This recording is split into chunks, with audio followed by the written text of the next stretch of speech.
cable can be wired as straight-through or crossover.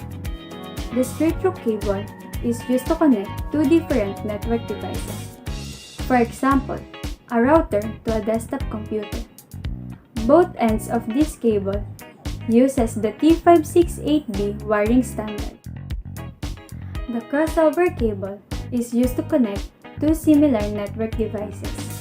For example, a switch to a switch.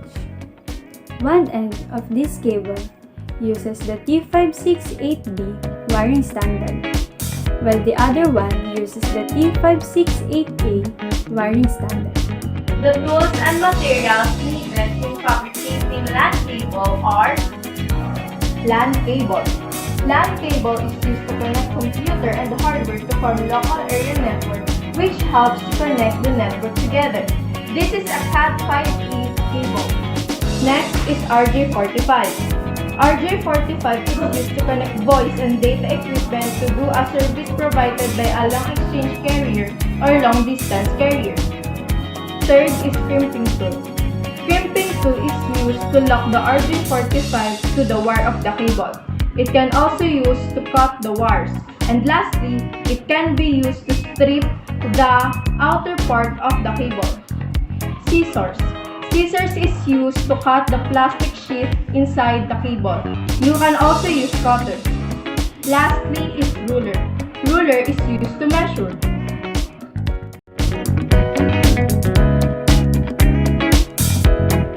Cut into the plastic sheet 1 inch from the end of the cut cable. You may use crimping tool because it has a razor blade.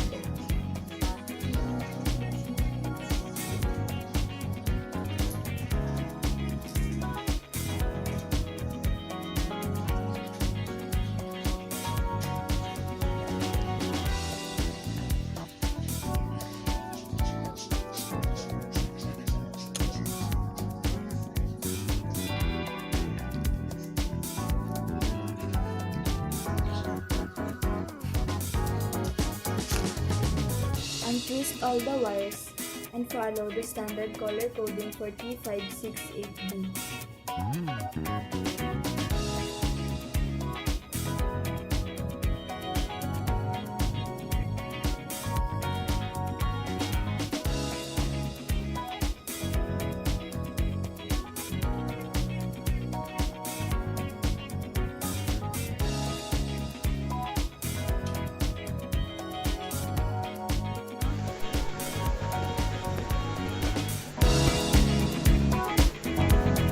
Straightening them out, cut the cable wires 1/2 inch from the cut sleeve.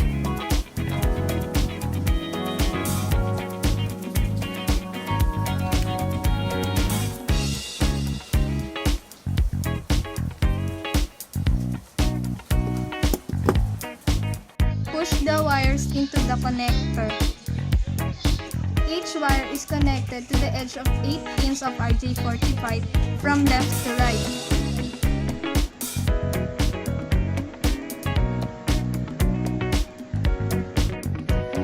Crimp the cable carefully by placing the connector on the 8-pin holder of the crimping tool, then grip it tightly.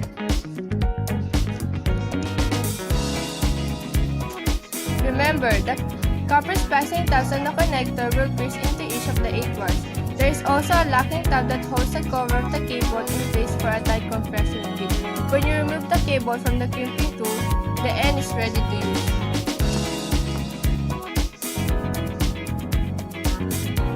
Test the cable using a LAN tester or a router.